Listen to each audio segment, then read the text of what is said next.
So what he says is this, and we're going to specifically target verse 4. The spiritual priority for every married woman is to have an intimately close marriage to her husband. That's what he says. The number one, if you look at verse 4, the very first thing God wanted every young woman to be taught. Now I want you to think about it. What was the first lesson Paul said is to be taught to the younger women in the church?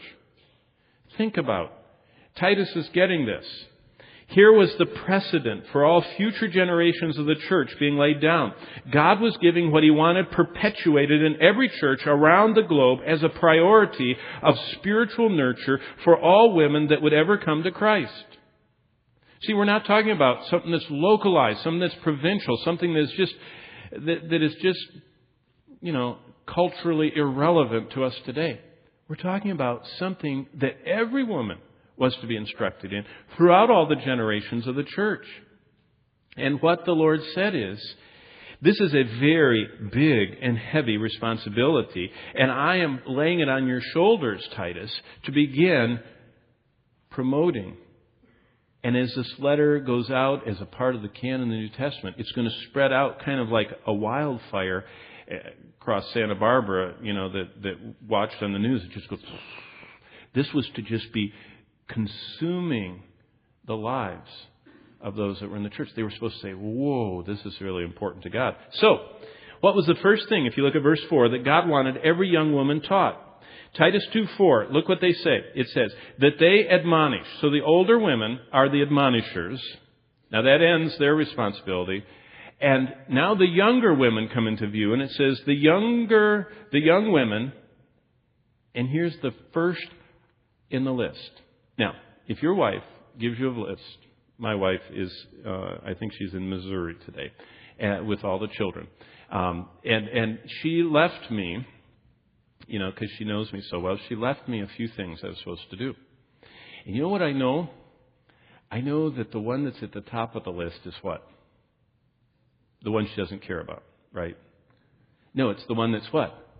Most important. Do you ever think about that?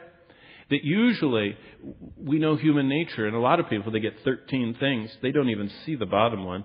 But most of us, our eyes at least see the top one. And God sent a list. And look at what's on the top one. That you admonish the young women, and if they don't get past any other lesson, to love their husbands. And then, what's right after that in verse 4? To love their children. Well, this love their husbands is only one word in the Greek text. Love their husbands. Boy, they were really concise in Greek. That's one word in the Greek language. It's phil and drois. And it's translated, love their husbands. It means a woman that's totally devoted to their husband. But it qualifies that. Some women say their husbands are no longer lovable, but having that attitude would be a disobedience to the clear word of God.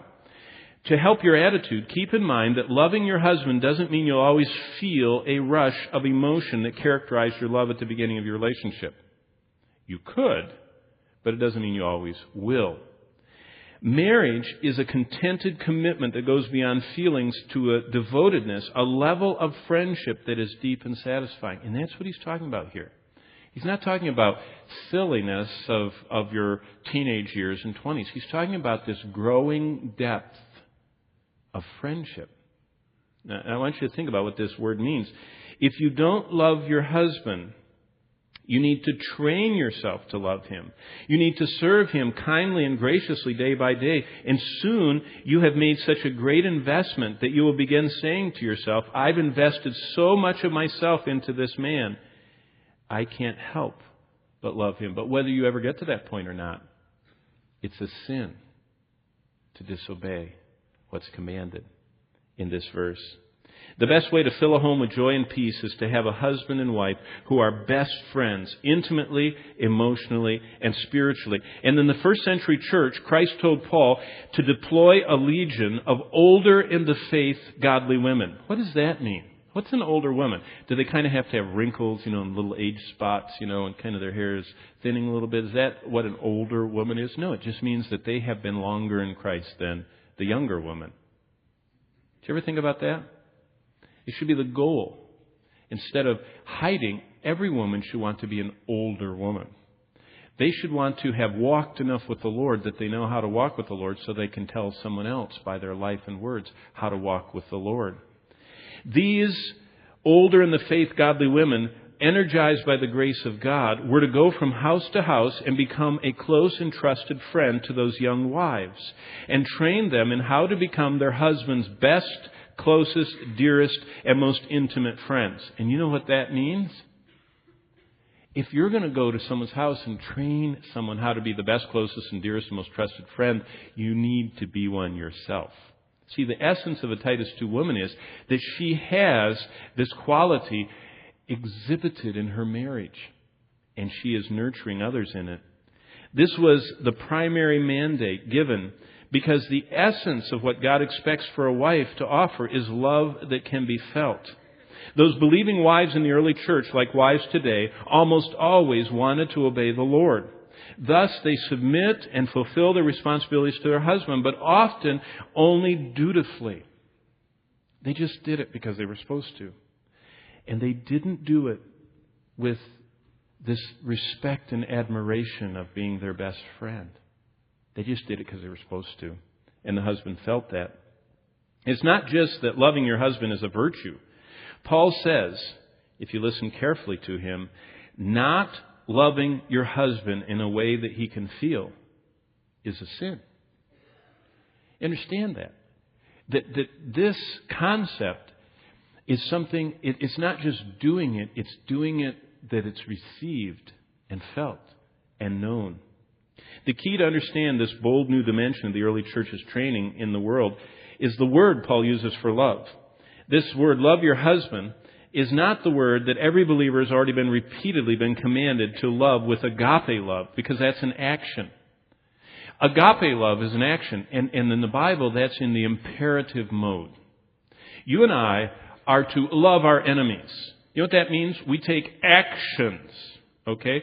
I remember at one point in a place where we lived in another state that I had a neighbor that did all kinds of stuff. I mean, he would throw his trash over the fence into my yard intentionally. I mean, he would do all kinds of stuff, and mow over my sprinkler heads and stuff like that. It was just terrible stuff. And you know what? We are commanded not to have these gushy feelings for our hateful neighbors. We're commanded to have agape love action. So you know what? When the winds would whip up and his trash can would blow down the road, do you know what I would do? I wouldn't go, yay, I hope it gets lost. I hope 3 cars run over it. I would run out and pick it up and get the lid and carry it up and put it by his garage. And you know what? Love is to be an action. It's not a feeling. You can't command a feeling. God commands an action. So every believer has been commanded in this action. We're commanded to act in a loving way toward each other, our saved and unsaved friends, even our enemies. This agape love is not a feeling, it's an action. That's not the word Paul uses. That's already given for the whole church. What he says here is, Paul explains that husbands are to go beyond agape love. It says, if you read the Scriptures, it says that husbands are to have agape love for their wives. That's very clear. Ephesians 5:25, husbands love your wives. Colossians 3:19, husbands love your wives and don't be bitter toward them. That means every believing husband is commanded by God to be self-sacrificing in their actions toward their wives. And then God commands the same thing to wives. Paul explains that wives are to be not only in the general obedient agape love, they are to also obediently submit respectfully to their husbands. Ephesians 5:22, wives, submit to your own husbands. Colossians 3:18, wives, submit to your own husbands. In fact, they were supposed to cultivate a gentle and quiet spirit, 1 Peter 3:4. And they were to have that hidden person of the heart, that incorruptible beauty of a gentle and quiet spirit. So there was supposed to be this reciprocal relationship of agape love. But God takes it a step further. And in this verse, God says, Every church is to be sure that there are mature believers who nurture couples in closeness. And Titus gives the key to flourishing marriages and homes is to train the young women how to be best friends. Phileo means emotional closeness. It's not an action. It's an emotion. And it doesn't command them to have that attitude. It says train them in how to have that emotional attitude toward each other. You see, this is something that's learned. It doesn't just happen. You don't go to a conference and say, okay, I'm going to do it. You got to see it. You got to practice. And that's what the early church was doing.